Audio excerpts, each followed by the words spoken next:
ये बात आप जरूर स्वीकार करें कि सोते समय आपको बहुत सावधान रहना है।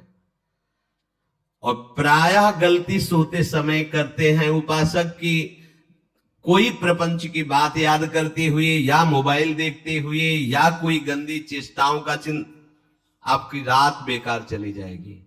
अगर गंदी चेष्टा हो गई तो सुबह भी बेकार हो जाएगी, दिन भी बेकार हो जाएगा, निरुत्साहित हो जाओगे। सोते समय आपको समय नहीं देना व्यर्थ चिंतन का। उसी समय विषय चिंतन होता है, उसी समय विषय भोग की आकांक्षा जागृत होती, उसी समय विषय देखने की इच्छा होती। मोबाइल है तो जिस समय आप अपनी शैया पर जाए स्विच ऑफ कर दें। उसमें मैसेज घंटी आने का कोई भी रास्ता मत रखें। मान लीजिए आप उपासक हैं भगवत प्राप्ति के, 30-35 वर्ष ये नहीं था तो सब मर नहीं गए थे। और बोले इमरजेंसी, जब इसकी 30-35 वर्ष से पहले इसकी कोई रचना नहीं थी, मुझे लगता है, क्योंकि 30-35 वर्ष में ही इसका विस्तार देखा है। नहीं तो कभी किसी के पास मोबाइल नहीं। कोई बड़े अधिकारी तो इतना बड़ा हो, इतना बड़ा वाला हो, ऐसे रखते थे। नहीं तो मोबाइल तो हमें लगता है 30-35 वर्ष। तो फिर इमरजेंसी कैसे चलती थी? कैसे चलती थी इमरजेंसी? और आप ब्रह्मा हो क्या कि इमरजेंसी संभाल लोगे? स्विच ऑफ करो। जो सब इमरजेंसी संभालने के लिए तैयार रात दिन न सोता है, वो हर समय जागृत रहता है, वो हमारा आराध्य देव है। स्विच ऑफ करो, चिंतन लगाओ श्री जी का। ये जो रात्रि के शयन के समय मोबाइल में इधर उधर दृश्य देखने हैं, अपने सर्वनाश का बीज बोना है। मान लो, हमारी प्रार्थना मान लो, ये उस समय मन आपको परेशान करेगा जब कमरे की सिटकिनी अंदर से बंद होगी। सबसे प्रार्थना है रात्रि के शयन के समय। तो बोले फिर ठीक है 10 बजे तक देख लेंगे मोबाइल, इसके बाद शयन के समय भजन कर लेंगे। होगा ही नहीं। क्या तुम देखना चाहते हो? प्रिया प्रीतम के सिवा और कुछ क्या देखना चाहते हो? वो तो सुभग सुंदरी सहज सिंगार है, सहज शोभा सर्वांग प्रति सहज रूप वृषभानुनंदिनी। हमारी स्वामिनी जी की सुंदरता छुपाने के लिए आभूषण पहनाए जाते हैं, औरों को तो आभूषण सुंदरता बढ़ाने के लिए। यहां छवि के छिपाए हुए को ऐसे के दास होके क्या देखोगे मोबाइल में? क्या देखना चाहते हो? वासना की क्रीड़ा, और तुम उस क्रीड़ा को देखना चाहते हो? परमार्थ के पथिक हो। देखना है तो प्रभु को देखने की वृत्ति रखो, अन्यथा मूंद लो आंखें। प्यारे, महान फल प्राप्त करोगे। सबसे प्रार्थना है एकांत में मोबाइल रूपी दुश्मन से बचो।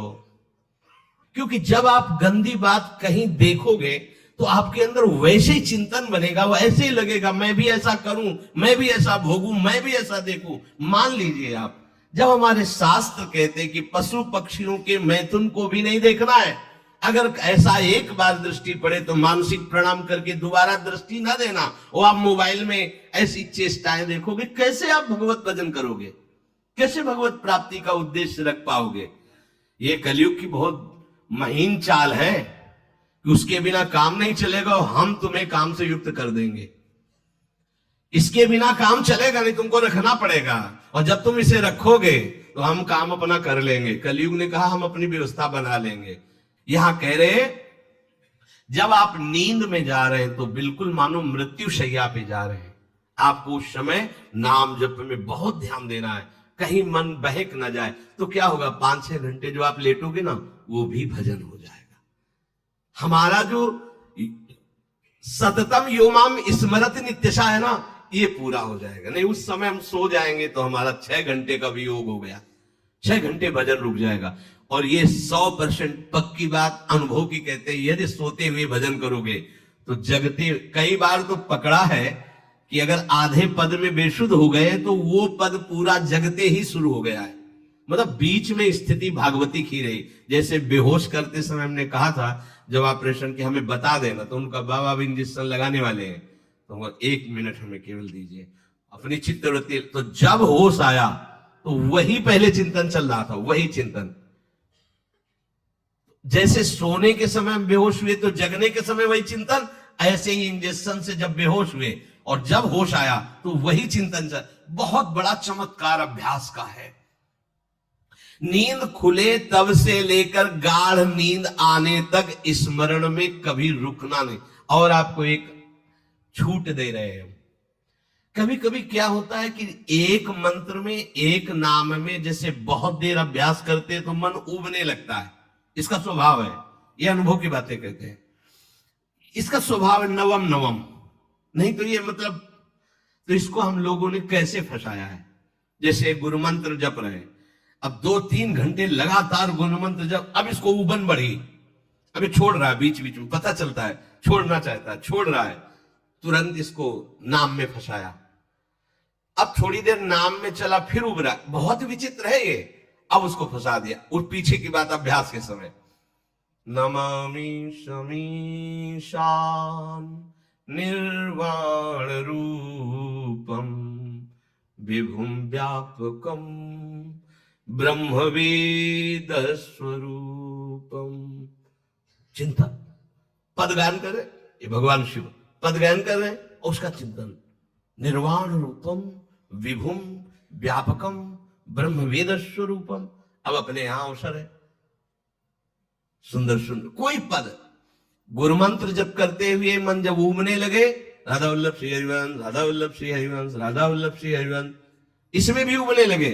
शुरू कर, जोई जोई प्यारो करे सोई मोही भावे, भावे मोही जोई, इसमें भी उबले लगे। सुधा निधि का कोई एक लाइन ले लो, ब्रह्मेश्वरादि सुदरूप पदारविंद श्रीमद पराग परमाद्भुत वैभव, ब्रह्मेश्वरादि सुदरूप। छोड़ना नहीं है, तू भाग में नवम नवम दे रहा हूं, नवम। इसको फंसाने के लिए आपके पास अस्त्र हो, जैसे यहां चाकू, यहां पिस्तौल, तलवार, ये वो सब बिल्कुल वीर सजा रहता है, ऐसे ही अपने लोग सजे रहते हैं। छोटा राधा, अब एकदम चिपक गया आके तो कैसे मारे, तो छोटी चाकू है ना वैसे। राधा राधा राधा, थोड़ा दूरी राधा वल्लभ श्री हरिवंश, थोड़ा दूरी गुरु मंत्र, बड़े बड़े अस्त्र अपने पास रख ले। बहुत भाग रहा है तो फंसा दिया। प्रथम यथावति प्रणव शिव, अब लग पूरा पदगा, पूरा पदगा उसमें लग, प्रथम यथावति प्रणव। भोजन पाते समय ऐसा अभ्यास किया है, 1 घंटा के पहले भोजन नहीं होता, चाहे 2 रोटी पाना हो, समय लगता है। आराम, एक एक नाम, एक एक, कुछ भी हल्ला मचाओ, कोई फर्क नहीं पड़ेगा, अपना चलेगा। अभ्यास स्नान के समय, भोजन के समय, किसी क्रिया के करते समय, किसी से बात करते समय, सोते समय, ये विशेष स्थान जहां में सावधान रहना है। यहां भजन छूटता है, ध्यान देना, यही भजन छूटता है। चलते समय, क्रियावान होते समय, प्रसाद पाते समय या किसी से बतलाते समय, ये सब भजन के छूटने के स्थान है, और यही पकड़ना है भजन को। जब आपको बिल्कुल न लगे तो मानसिक सब बंद कर दो और गुनगुनाने लगो। जो धुनी आपको अच्छी लगे उसी में नाम, कोई नाम लेके, संसार का चिंतन न होने पावे, चाहे जो कुछ तुम जहां तुम्हारा मन आवे, गंगावरी गोदावरी, कुछ भी भागवती चिंतन के सिवा संसार के चिंतन न होने पाए। पहले ऐसे अनन्य बनो, फिर बाद में अनन्यता आती। रसना कटो जो अनरट, हाँ भी विषय चिंतन कर रहे हैं, प्रपंच कर रहे हैं, बोले रसना कटो जो अनरटो। और नहीं बोल सकते, प्रपंच बोलेंगे बस, रसना कटो, ये शब्द वहां नहीं आते। पहले हम आपको छूट देते हैं। भक्त चरित्र, भगवान की चरित्र, नाम, कीर्तन, मंत्र, जो भी चाहो, संसार का चिंतन मत होने देना, पहले ये पकड़ो। फिर आगे चल करके जब पवित्र हृदय होगा तब ये निष्ठा आती। रसना कटो जो अन रटो, निरखियन फुटो नैन। मान लो संसार का चिंतन नहीं करने देना है इसको, आप जैसे बने वैसे करो भागवती चिंतन।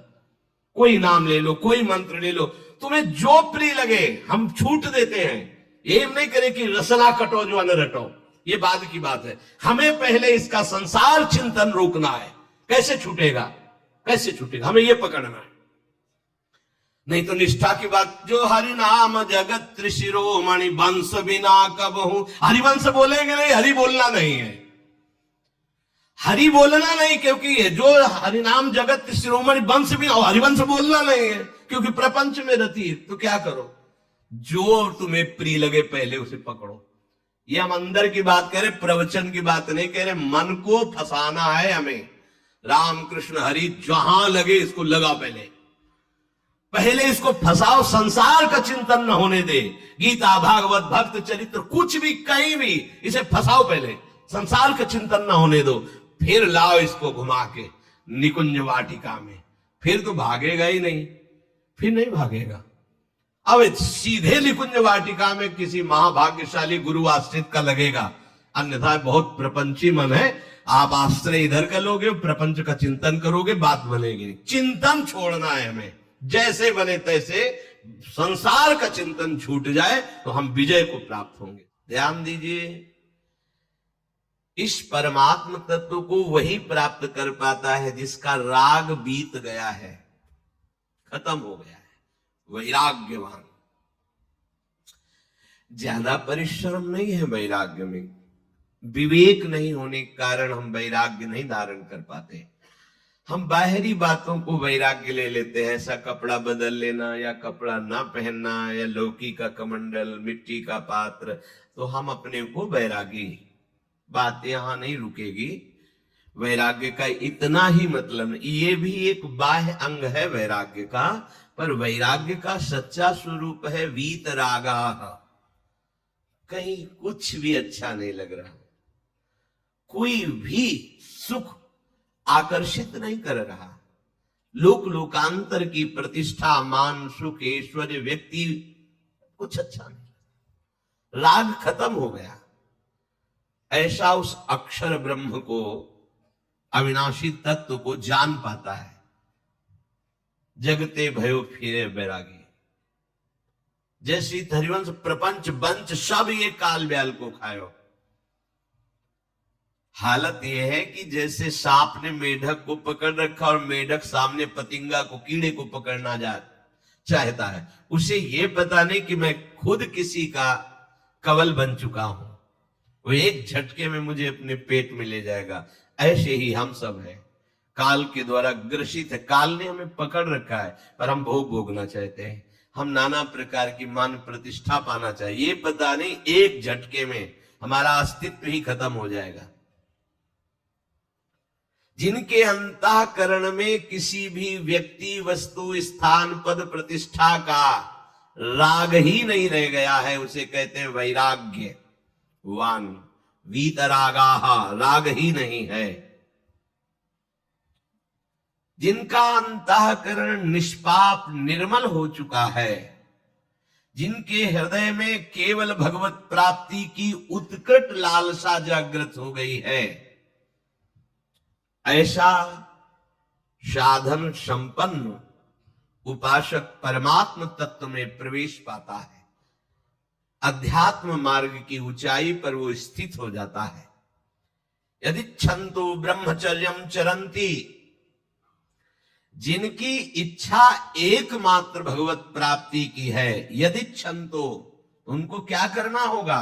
ब्रह्मचर्यम चरंती, ब्रह्मचर्य का पालन करना होगा। प्रत्येक इंद्रियों का निर्विषय हो जाना वास्तविक ब्रह्मचर्य है। केवल जनेन्द्रिय से ही ब्रह्मचर्य को नहीं लेते। हमारी प्रत्येक इंद्रिय भोगों से रहित होकर भगवत अनुराग में, नेत्र प्रभु को देखना चाहते हैं, त्वगेंद्री प्रभु को स्पर्श करना चाहती है, घ्राणेन्द्री प्रभु के श्री अंग की गंध पाना चाहती है, श्रवणेन्द्री प्रभु के वचन सुनना चाहती है। एक एक इंद्रिय अपने प्रभु में लग गई, अंतर्मुख हो गई, बाहर विषयों का त्याग हो गया। इसे ब्रह्मचर्य कहते हैं। पर प्रारंभिक ब्रह्मचर्य में जनेन्द्रिय का ब्रह्मचर्य अत्यंत आवश्यक है। यदि जनेन्द्रिय जन्य व्यभिचार दोष से युक्त है तो कदापि उसे भगवत प्राप्ति नहीं हो सकती। शुभ गति व्यभिचारी शुभ गति चाहे, असंभव। और भगवत मार्ग में सबसे बड़ा दुश्मन यही व्यभिचार दोष है, काम। इसी से हमारा हृदय मलिन होता रहता है। अंधा बटे और पड़ा चबाए वाली दशा रहती। हमें 50 वर्ष हो गए, अरे 50 जन्म हो जाए तुम व्यभिचार करो, गंदी बातें करो, गंदे चिंतन करो, सो समय व्यतीत कर, अनंत जन्म व्यतीत हो गए, भगवत प्राप्ति हुई क्या? 50 वर्ष से भगवत प्राप्ति हो जाएगी क्या? 5 मिनट काफी है भगवत प्राप्ति में, एक बार नाम काफी है। वो स्थिति तो लाओ। बार बार बहिर्मुख वृत्तियों के द्वारा विषयों में सुख बुद्धि कर लेने से हमारा सारा का सारा अध्यात्म चिंतन बदलता रहता है, इसलिए लाभ नहीं मिल पाता, एक रस चिंतन नहीं रह पाता। बार बार विक्षेपी विषय करते रहते हो, हम सहते रहते हैं और भोगते रहते हैं। एक बार तो हिम्मत करके उठो, अब लो नशानी अब ना नशई हो, एक बार तो दृढ़ बनो। बस मन के अनुकूल चलने की बात को तुम्हें रोकना होगा, तभी तुम्हारे अंदर यदि क्षंतो ऐसी इच्छा जागृत होगी। पक्का पक्का ऐसा ही है, जब हम किसी विषय के वेग को सहते हैं, विषय नहीं भोगते, तो मन बहुत जलाता है। उस जलन में फिर एक ही बात होती है, बस भगवत प्राप्ति हो जाए, झंझट खत्म हो जाए। कब तक हम इसमें चलेंगे? एक बार भगवत, वो जलन हमको भगवत प्राप्ति की इच्छा प्रकट करती है। अपने लोग क्या करते, जलन को मिटाने की कोशिश करने लगते हैं, तो भगवत प्राप्ति की इच्छा क्या, भोग प्राप्ति की तृष्णा जागृत हो जाती है। भोगी हुई भोगों को बार बार भोगने की इच्छा का नाम तृष्णा है। बाहर और भीतर से कोई सहयोगी नहीं, जल रहा है उपासक, तब रास्ता निकलता है भगवत प्राप्ति का, तब इच्छा प्रकट होती। अब नहीं, बहुत जल लिया, अब तो केवल प्रियाजू के समीप जाना है, अब तो प्रभु के सानिध्य में रहना है, नहीं इन भोगों की जलन में जलना है। पर यहां तक पहुंचने के लिए जलना होगा, तभी लिखा सहित सहित बाढ़ है भगति तास्तितिक्षस्व भारत, क्योंकि आगमा पाइनो अनित्यास, ये नाशवान काम क्रोधादि तुम्हें प्रेरित करेंगे, तुम इनके वेगों को सह जाओ, ये स्थायी नहीं है। आगमा पाइनो है, आने जाने वाले हैं, और ये सहन करने से नष्ट होते हैं, भोगने से बढ़ते हैं। यदि क्षंतो, अगर भगवत प्राप्ति की इच्छा है तो ब्रह्मचर्यम चरंती, ब्रह्मचर्य का पालन करना ही होगा, इसमें कोई गुंजाइश नहीं, क्योंकि आप चल ही नहीं सकते। ध्यान से सुन लो, ये मनोरंजन का मार्ग नहीं है, इसमें मन ही मार तन हारिक है वृंदावन में गाज, इसमें मन मारना होगा। प्रायः ये मन को दुलार करने वाले लोग कभी भाग्य से सत्संग में भी आ जाते हैं, कभी श्री विग्रह के दर्शन करने भी मंदिर पहुंच जाते हैं, कभी तीर्थ याटन भी करते हैं, पर इनका कोई लक्ष्य नहीं होता। आज सुन लिया सत्संग, बढ़िया है, लक्ष्य नहीं होता। यहां लक्ष्य वालों की बात हो रही। यदि क्षमतो, यदि तुम्हारी ऐसी इच्छा जागृत हो रही किसी जन्म में भगवत प्राप्ति करनी, तो ब्रह्मचर्यम चरंती, आप सच्ची मानिए, जिसके निकालने में तुमको सुख की अनुभूति हो रही, उसको रोकने में कितनी सुख की अनुभूति होगी। उन्मत्त हो जाओगे, बहुत जल्दी आपके सारे के सारे करण भगवदाकार होने लगेंगे यदि आप ब्रह्मचर्य का पालन करेंगे। शरीर स्वस्थ, हल्का, मन प्रसन्न, नींद आदि पर विजय, कितने गुण ही गुण। और ब्रह्मचर्यहीन आलस्य, प्रमाद, भोगों का चिंतन, मन का डिप्रेशन में पहुंचना, कमर में दर्द, टांगों में दर्द, सर में दर्द, घबराहट होना, बिना किसी कारण के मन भयभीत हो रहा है, भोजन अपच हो रहा है, बिना किसी प्रक्रिया के वीर नाश हो रहा है, बिना किसी प्रक्रिया के। काहे को मृत्यु स्वयं स्वीकार कर रहे हो, ये मृत्यु है। चाहे भगवान दत्तात्रेय जी बोल रहे हैं या भगवान कपिल देव जी बोल रहे हो, जब उपासक को संबोधन करते हैं भगवत प्राप्ति के लिए, तो कहते हैं कि इस भोग वृत्ति को साक्षात मृत्यु रूप देखो, ये मृत्यु है तुम्हारी। जब शरीर राग त्यागना है तो तुम शरीर से भोग भोगोगे तो आसक्ति शरीर की पुष्ट होगी, आसक्ति भोग सुख की पुष्ट होगी, है नहीं? कितने दिन शरीर रहेगा, कितने दिन भोग रहेंगे? विचारवान बनो। ब्रह्मचर्यम चरंती, ब्रह्मचर्य का पालन करो। उपासक जो ब्रह्मचारी होता है उसका खिला हुआ चेहरा रहता है, जैसे कमल खिला हुआ, बिना किसी कारण के उसकी मुख मुद्रा में प्रसन्नता होती है। जो ब्रह्मचर्यहीन होता है बुझा हुआ चेहरा होता है, तेजहीन, बिना किसी कारण के वो शोकग्रस्त लगता है। बैठा है, आपको लग रहा है शांत है, लेकिन आप चेहरे को देखो, वो एक शोकग्रस्त है, कुमलाया हुआ चेहरा, अशांत चेहरा। मुख प्रसन्न,